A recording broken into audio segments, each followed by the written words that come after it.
అందరికీ నమస్తే. Welcome to my channel.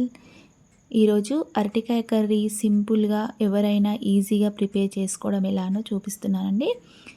ఈ వీడియో కంప్లీట్గా చూడండి. మీకు నచ్చినట్టయితే please subscribe my channel and ఒక లైక్ కూడా చేయండి, షేర్ కూడా చేయండి.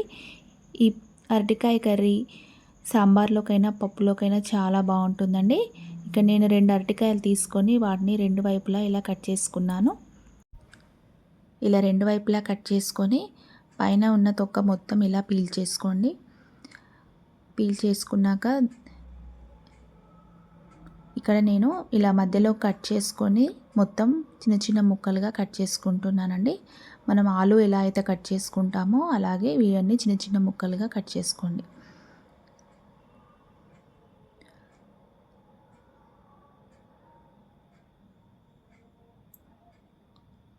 ఈ అరటికాయ కర్రీ అనేది మనకు పప్పులోకైనా సాంబార్లోకైనా చాలా బాగుంటుందండి. సైడ్ డిష్గా పిల్లలు ఊరికే కూడా తినేస్తారండి, బాగుంటుంది. ఇలా చిన్న చిన్న ముక్కలుగా కట్ చేసుకున్నాక ఇప్పుడు ఒక ప్యాన్ పెట్టుకొని దానిలో ఒక 6 స్పూన్స్ ఆయిల్ వేసుకోండి. ఆయిల్ హీట్ అయ్యాక దీనిలో ఒక 1 స్పూన్ ఆవాలు, 1 స్పూన్ జీలకర్ర, కొంచెం శనగపప్పు, మీకు ఇష్టమైతే కొంచెం మినపప్పు కూడా వేసుకోండి. ఈ శనగపప్పు అన్నీ వేగాక దీంట్లో నేను ఒక పెద్ద సైజు ఆనియన్ చిన్న చిన్న ముక్కలుగా కట్ చేసి వేసుకుంటున్నాను. ఈ ఆనియన్స్ అన్నీ మంచిగా వేయించండి. ఇవన్నీ బాగా వేగే వరకు బాగా వేయించండి. దీనిలో కొంచెం పచ్చిమిర్చి కూడా వేసుకొని ఆనియన్స్ అంతా మంచిగా వేయించండి. ఇలా ఆనియన్స్ అంతా సాఫ్ట్ అయ్యాక దీంట్లో ఒక 1/2 స్పూన్ పసుపు కూడా వేసుకోండి. ఇప్పుడు ఇదంతా బాగా కలుపుకోండి. ఇదంతా బాగా కలిసాక ఇక్కడ మీ దగ్గర ఉంటే కొంచెం అల్లం వెల్లుల్లి పేస్ట్ కూడా వేసుకొని ఆ పేస్ట్ వాసన అంతా పోయే వరకు బాగా వేయించుకున్నాక ఇందులో అరటికాయ ముక్కలన్నీ వేసుకోండి. మనం ముందుగా కట్ చేసుకున్న అరటికాయ ముక్కలన్నీ దీంట్లో వేసుకొని ఈ ముక్కలన్నీ ఈ పోపులో బాగా కలిసేంత వరకు బాగా కలుపుకోండి. ఇప్పుడు ఇదంతా బాగా కలుపుకున్నాక మూత పెట్టుకొని ఒక 5 మినిట్స్ వరకు బాగా ఉడికించుకోండి.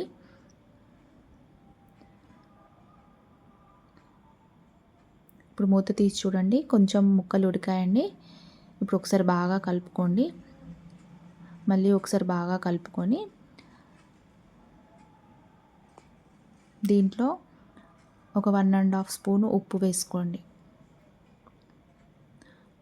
2 స్పూన్స్ కారం,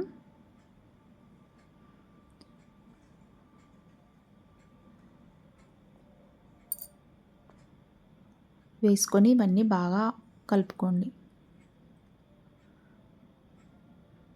ఇప్పుడంతా బాగా కలుపుకున్నాక దీన్ని మూత పెట్టుకొని ఒక 10 మినిట్స్ వరకు మధ్య మధ్యలో మూత తీస్తూ పెడుతూ మంటను లో టు మీడియం ఫ్లేమ్లోకి అడ్జస్ట్ చేస్తూ ఉడికించుకోండి.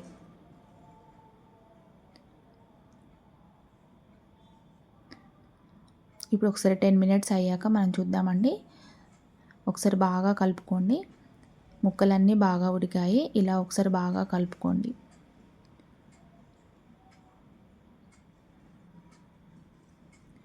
ఇప్పుడు చివర్లో దీంట్లో కొంచెం ఒక 1 స్పూన్ ధనియాల పొడి, ఒక 2 స్పూన్స్ ముందుగా కొబ్బరి పొడి పట్టి పెట్టుకున్నానండి. ఆ కొబ్బరి పొడి 2 స్పూన్స్ వేసుకోండి. పల్లీలు కూడా బాగా దోరగా వేయించుకొని పొడి చేసి పెట్టుకున్నాను. ఆ పల్లి పొడి కూడా ఒక 2 స్పూన్స్ వేసుకొని ఇదంతా బాగా కలుపుకోండి. కలుపుకుంటే మనకు ఎంతో టేస్టీ అయిన అరటికాయ కర్రీ ప్రిపేర్ అయిపోయినట్టే. దీన్ని ఇప్పుడు ఒక సర్వింగ్ బౌల్లోకి ట్రాన్స్ఫర్ చేసుకొని చివరిగా దీన్ని కొత్తిమీరతోని గార్నిష్ చేసుకుంటే ఎంతో టేస్టీ అయిన స్పైసీ అయిన అరటికాయ కర్రీ ప్రిపేర్ అయిపోయినట్టే.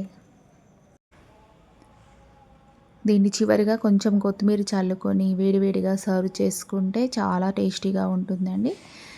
ఈ వీడియో కంప్లీట్గా చూసినట్టయితే please subscribe my channel and ఒక లైక్ కూడా చేయండి, షేర్ కూడా చేయండి. మీకు నచ్చితే ఒక కామెంట్ కూడా చేయండి. మీరు కూడా ట్రై చేసి ఎంజాయ్ చేయండి.